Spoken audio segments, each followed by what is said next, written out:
got a chance to see the new Steven Soderbergh movie, Presents. And not the kind you give during Christmas. Let's talk about it right now.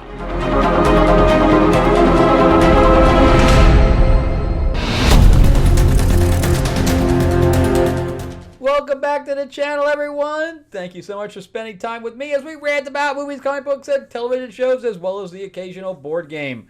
I am your host, Frank Zenka. I'm an award-winning screenwriter, novelist, and comic book writer, as well as a filmmaker.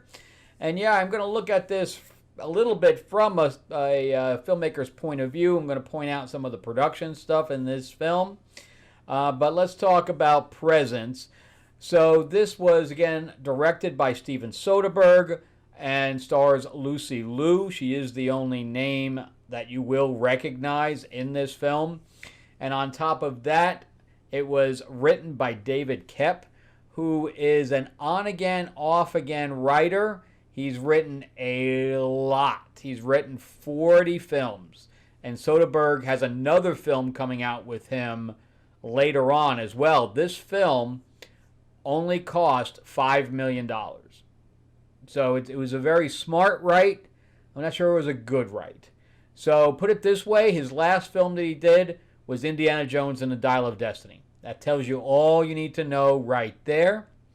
He did the movie because he does some stuff with Tom Cruise. He did The Mummy, Tom Cruise. Okay, he did Inferno. So he hasn't really written anything good. He also wrote Indiana Jones and the Crystal Skull. Now, why they brought him back to write another one is beyond me. He did War of the Worlds. Again, Tom Cruise. He did Secret Window. He did Spider-Man. He did the originals, Tobey Maguire Spider-Man. Okay, so but I think that's pretty much the last time he wrote a good movie. He did Panic Room before that, Star of Echoes, Snake Eyes with Nick Cage, not the other Snake Eyes, Lost World, Jurassic Park, the original Mission Impossible, which was probably the weakest of them. Some say the second one was, but I don't think the plot of the second one was weak. I just thought that some of the way it was shot was a little weak. The Shadow with Alec Baldwin, Carlito's Way, which I think everybody likes. Death Becomes Her, which I just watched recently. It was more the actors that made that than the writing. And that's pretty much the only things I see. That would bring us all the way back to 1988 is the first thing that he wrote.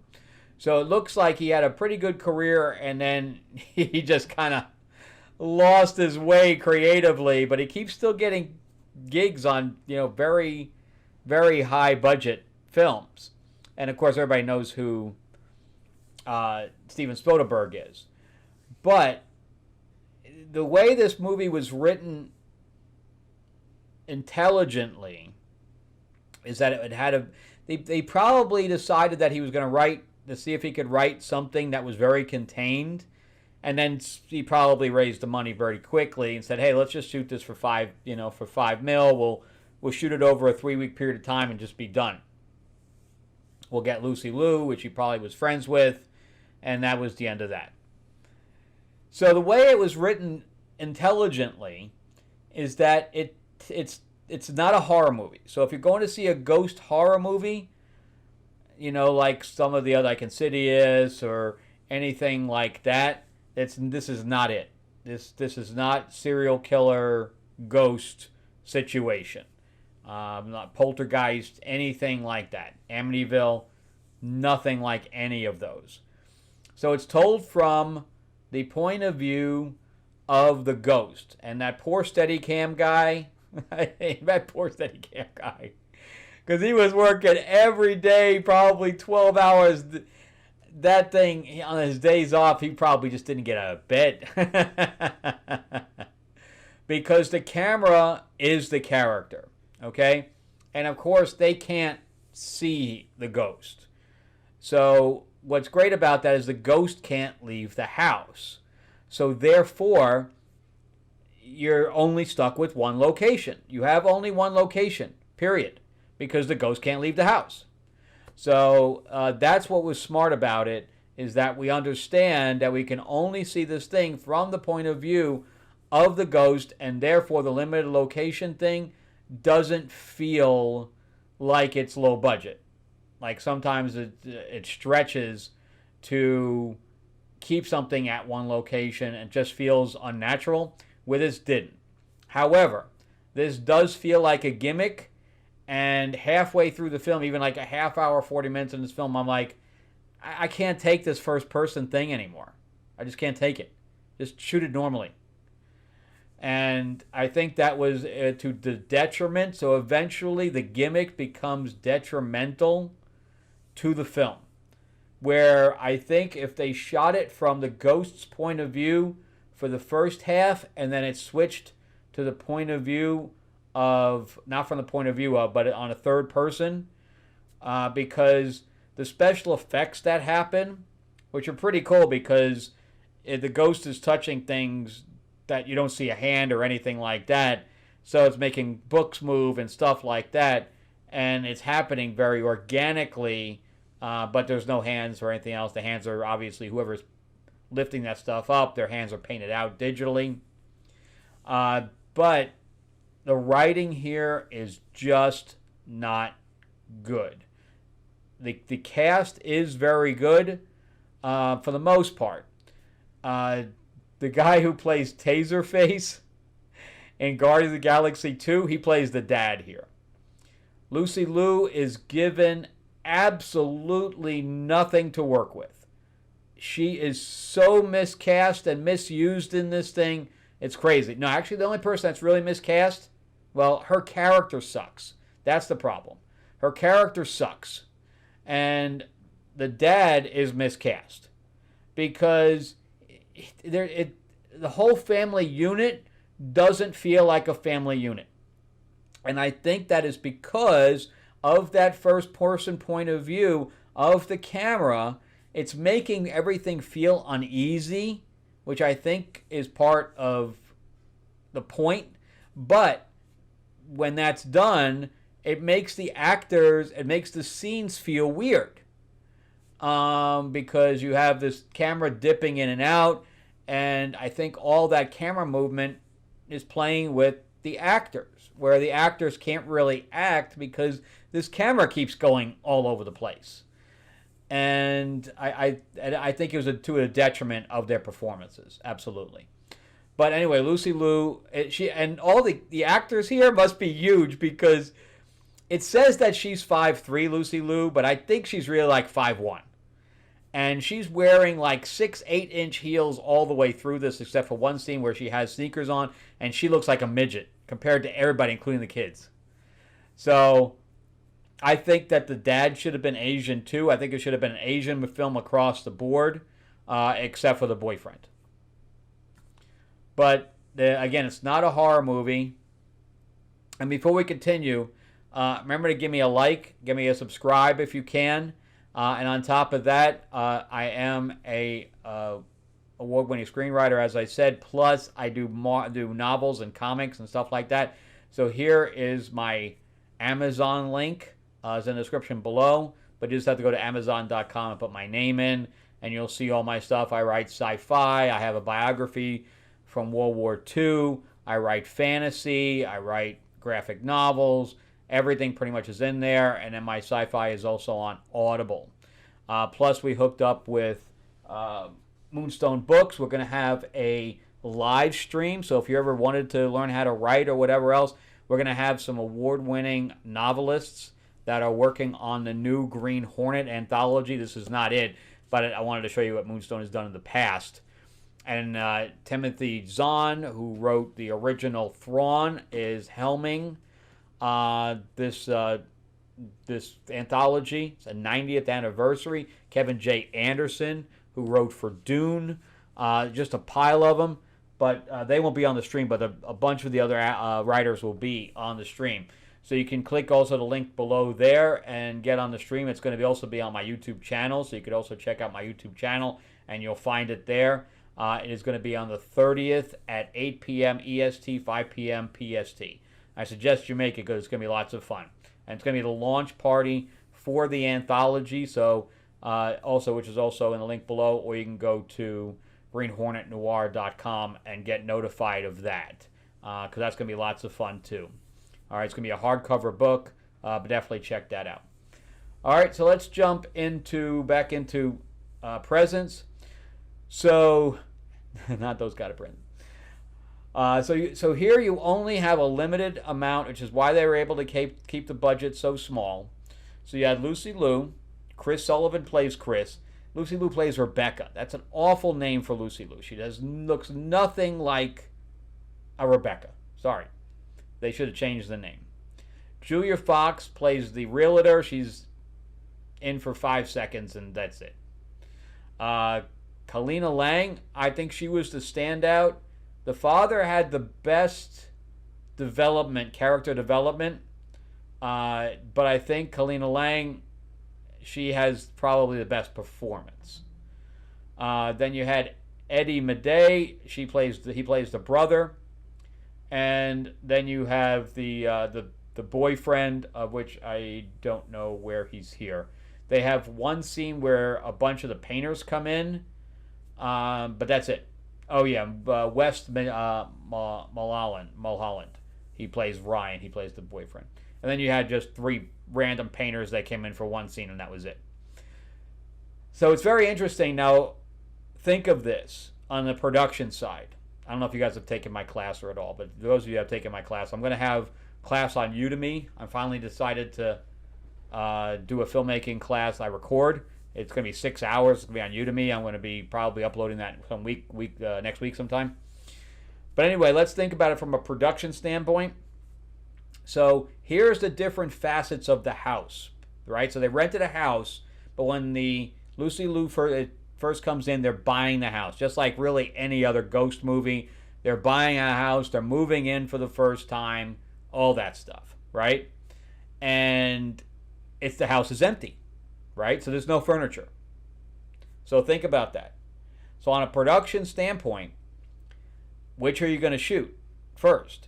Are you going to shoot the scene where the scene is empty first, of no furniture, or are you going to shoot the scenes that the whole thing is furnished? Then you have the scene where the painters come in and they're literally painting one of the walls, right? Which we see later as fully painted. Okay? So the damn production department, man, is screwed. Either way, that production designer is screwed. So here's how I would have done it. I don't know if they did it this way or not, but here's how I would have done it.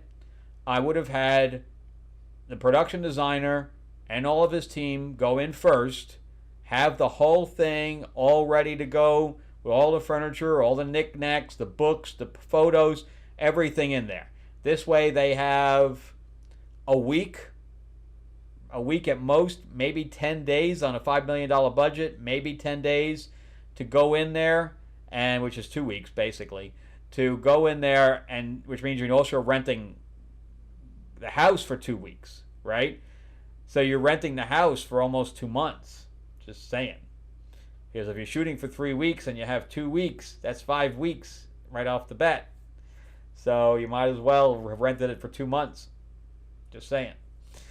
So anyway, they go in there for 2 weeks. They put everything in. Everything's perfect. So you get on set, and now you're ready to go. No matter what room you're in, you're ready to go. Then you have to have them all work on a weekend and or a second team, or even a movers team, to get everything out. You have to get everything out, and not only do you have to get everything out, but you have to paint that wall. So that when they walk in and they're looking around, that wall is the original color, right, of the first scene. Then you have to have the painters come in and then paint the wall. So the only thing I can think of, because they can't make the actors have a week off. They can't do it because they have to pay them. And the crew, for that matter.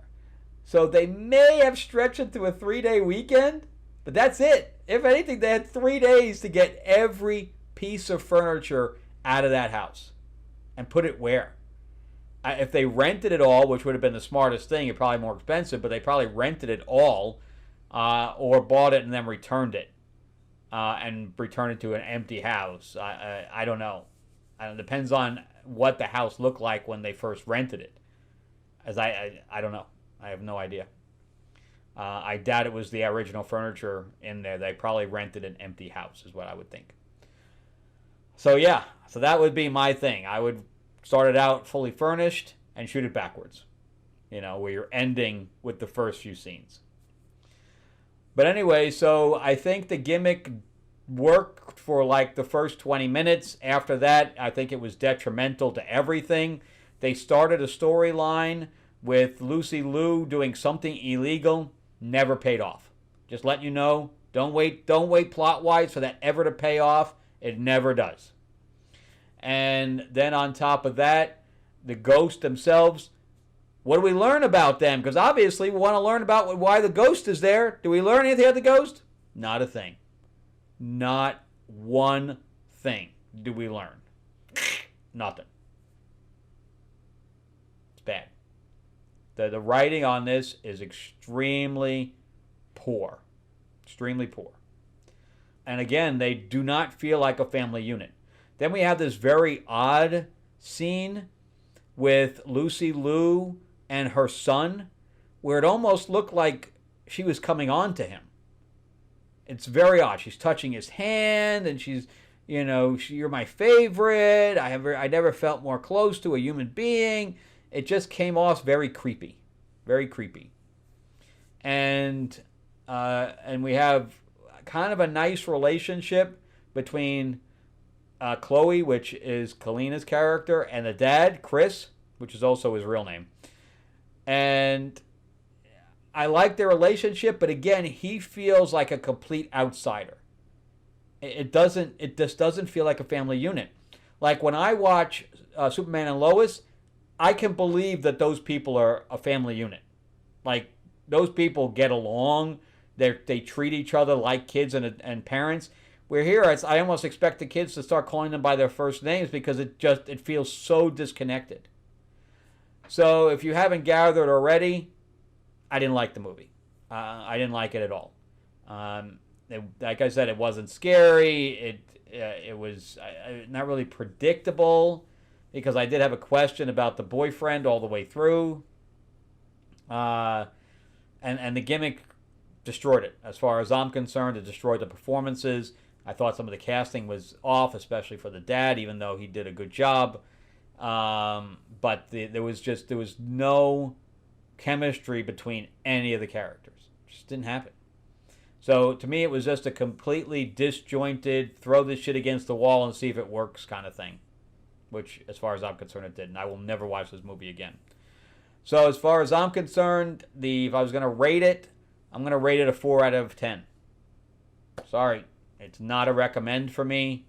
I usually try to recommend independent films, but this is a watch-at-home movie, unfortunately. It's just nothing there, and I like to support Lucy Liu if I can, but she's completely unlikable in this, unfortunately. But it's funny that we saw two Charlie's Angels. I saw two Charlie's Angels actors in basically 1 week because I also did Back in Action with Cameron Diaz. I did a review on that, and now I'm doing a review for Lucy Liu. All I need is Drew Barrymore. And I worked with the guy who played the villain in the first one too. It was the same guy as the dad in Back to the Future. Anyway, that's it for me. Thank you guys so much for watching. I greatly appreciate it. Remember to give me a like and a subscribe if you can. Ring that bell down there, ding ding. Get notified about when we're going to launch when we launch another video. Plus, if you can join us for the live stream, definitely click the link below and get notified on that. And also get notified of the Green Hornet anthology that we're going to be launching on Kickstarter. And remember to go to Amazon.com if you'd like to read anything that I've written. Thanks again for watching, guys. Have a great week.